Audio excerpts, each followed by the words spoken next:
Hello friends, myself CA Nishant Maheshwari, practicing chartered accountant as well as blog writer for the fellow investor.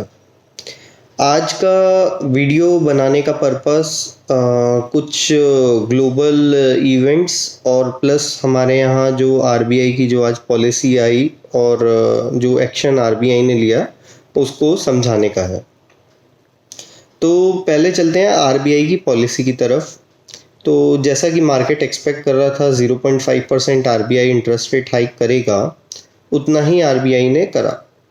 Plus कुछ डेस्परेशंस इतनी ज़्यादा दिखी RBI की policy और statements में, उन्होंने एक वर्ड बोला कि इमर्जिंग मार्केट्स के लिए जो है सॉफ्ट लैंडिंग हो सकती है या फिर डेवलप्ड नेशंस के लिए सॉफ्ट लैंडिंग हो सकती है, लेकिन India is ready for take off. जब भी कोई ऐसा कमेंट बोलते हैं ना, तो उस पे एक कुछ मैनिपुलेटेड रीज़न होता है कि India is ready for take off और जो दूसरे मार्केट्स हैं they will be having soft landing. Friends, ऐसा क्या इंडिया के पास जादू की छड़ी आ गई कि इंडिया जो है सिर्फ टेक ऑफ कर जाएगा और बाकी सब जो है अपने कुछ नहीं कर पाएंगे, बेचारे वो सब गिरेंगे? ऐसा तो हो नहीं सकता, हम इतने तो डीकपल्ड हो नहीं सकते। आफ्टर ऑल अगर हमारा जो मैक्सिमम प्रॉफिट मार्जिन आता है आज की डेट में वो एक्सपोर्ट से आता है, तो इंडिया के पास ऐसी कोई जब उधर बाहर से कोई ऑर्डर नहीं आएगा और बुलविप इफेक्ट का एंड हो जाएगा कि अल्टीमेट जो हाई ऑर्डर्स थे वो सब खत्म से हो जाएंगे या बहुत ज़बरदस्त स्लो डाउन होगा, तो इंडिया में क्या स्लो डाउन नहीं होगा डिमांड का? और क्या विदेश की अगर डिमांड श्रिंक होगी तो क्या इंडिया की डिमांड श्रिंक नहीं होगी? और ये सब अभी नेक्स्ट क्वार्टर बहुत अच्छी तरीके से बताने वाला है कि इंडिया कितना डीकपल्ड है। सो बेसिकली आरबीआई जो ब्लंडर आज आरबीआई ने करा वो बहुत बड़ा ब्लंडर है कि जहां फेड 0.75% इंटरेस्ट रेट बढ़ा रहा है, ईसीबी 0.75% इंटरेस्ट रेट बढ़ा रहा है, आप इतना लेट जो कर रहे हो इंटरेस्ट रेट बढ़ाकर, वो क्या बताना चाह रहे हो कि आपका सारा काम, सारा ध्यान ग्रोथ पर है, जबकि इंडिया के पास ग्रोथ का इस समय मोमेंटम इसलिए नहीं है कि जो अगली ग्रोथ होगी वो भी सरकार को बोरिंग्स करके ही ग्रोथ लानी पड़ेगी। इंडिया का जो मैक्सिमम पीक था ग्रोथ का वो अचीव हो चुका है, तो अब जो अगला बोरिंग सरकार करेगी उसी के बदौलत ही ग्रोथ आ सकती है, अदरवाइज नहीं आ सकती। सो इस स्टेप का बेसिकली इम्पैक्ट क्या बैठेगा?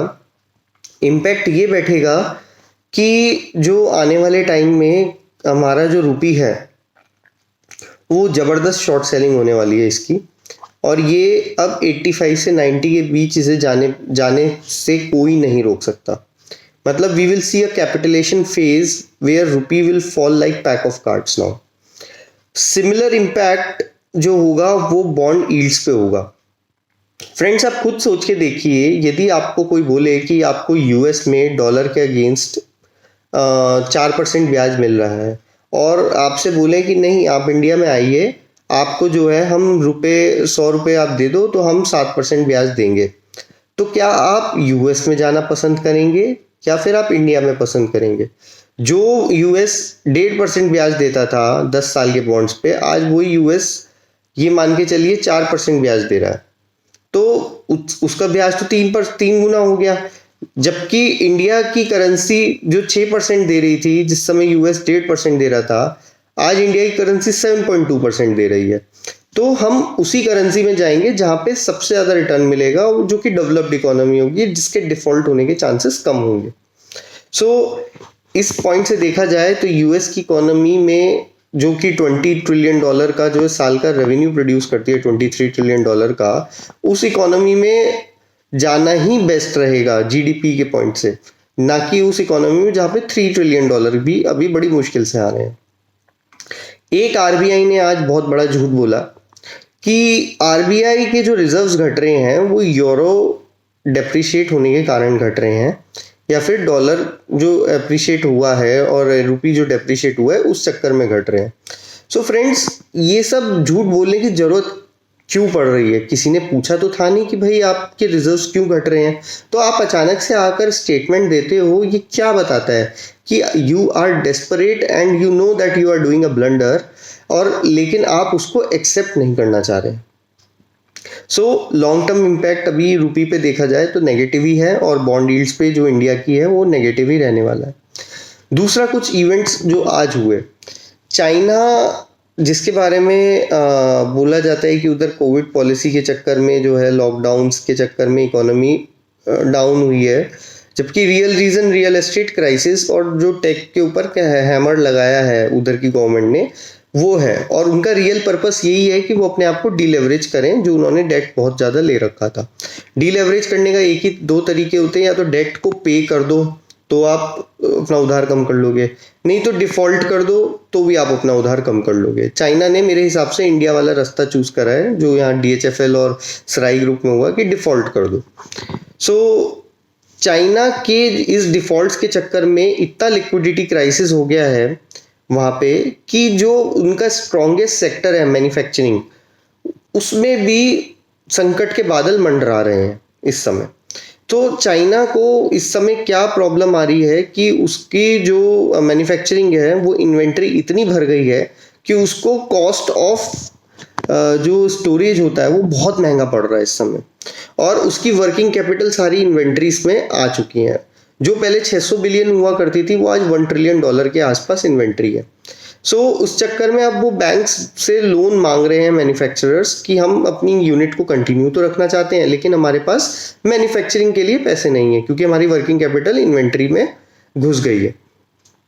सो आज बैंक्स ने उन्हें बोला है कि मैन्युफैक्चरिंग यूनिट्स को रफली मोर देन $200 बिलियन का, यानी 1.5 ट्रिलियन युआन का सपोर्ट करा जाएगा।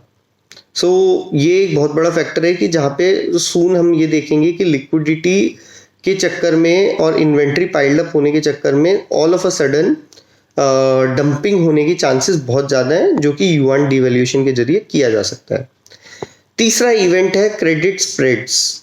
जो क्रेडिट स्ट्रेस इंडेक्स है बेसिकली, जिसमें various types of US private bonds आते हैं, उनका जो स्प्रेड है वो 2.6 क्रॉस कर गया है, जो कि 2 हफ्ते पहले 2.3 था, और ये फास्टेस्ट है। तो जब भी कभी कुछ इवेंट आना होता है तो वो 2.5 से ऊपर यदि वो इंडेक्स है तो प्रॉब्लम हो सकती है। ये क्यों? क्योंकि जो कॉस्ट ऑफ बोरोइंग्स हैं वो आपकी बढ़ती जा रही है। सो जो जंक बॉन्ड्स होते हैं, जो कंपनी जिनकी क्रेडिबिलिटी ज़्यादा अच्छी नहीं होती, या वो लोग की जो कॉस्ट ऑफ बोरोइंग है वो ज़रूरत से ज़्यादा बढ़ गई है, यानी कि जो आम आदमी है उससे 20 से 30% ज़्यादा महंगा उन्हें लोन मिल रहा है। तो ये जो स्प्रेड्स बढ़ना, ये कोई इकोनॉमी के लिए अच्छा साइन नहीं है। उसके बाद कुछ युआन को सपोर्ट करने के लिए वहाँ के बैंक्स ने बोला चाइना के कि आप शॉर्ट सेल करो डॉलर को और युआन के रिजर्व्स को मेंटेन करो। ये टेम्पररी काम करेगा, लेकिन लॉन्ग टर्म में बहुत खतरनाक इवेंट हो जाएगा, क्योंकि आप जो है डॉलर्स आपके पास रहेंगे ही नहीं। तो ग्लोबली सब करेंसीज यदि शॉर्ट करने पे आ गई डॉलर को, तो डॉलर का जब नहीं छपाई हो रही है तो आप अपने रिजर्व्स ही बंद करेंगे, और तो जो 2 साल में जो आपने रिजर्व्स कमाए हैं वो आप करीबन 6 महीने में गंवा दोगे। जैसे कि इंडिया ने रफली जो 2 साल में $100 बिलियन का रिजर्व्स क्रिएट करा था, वो हार्डली 6 महीने या 7 महीने सिंस अक्टूबर 1 साल के अंदर वो ही $100 बिलियन गायब हो गए। और अब हर हफ्ते, जैसे आज इन्होंने करेंसी संभालने के लिए अपने रिजर्व्स को जलाया होगा करीबन 3 से 4 बिलियन डॉलर का, तो हर हफ्ते आप देखेंगे कि 7 से 10 बिलियन डॉलर कैसे वेस्ट होंगे, पता ही नहीं चलेगा। सो फ्रेंड्स, अगर आपको मेरा वीडियो पसंद आया हो तो do press like and subscribe button, and ये वीडियोस शेयर करिए। और यदि आप मैक्रोस सीखना चाहते हैं तो आप मेरे प्रीमियम ग्रुप को भी ज्वाइन कर सकते हैं, जिसका मैंने अपने ट्विटर का जो हैंडल है उसको मेंशन कर रखा है। आप डायरेक्ट मैसेज करिए रेट्स इंक्वायर करने के लिए और कुछ और इंक्वायरी हो। So thank you for watching my video, and do spread my video in order to safeguard various retail investors against probable carnage. Thank you.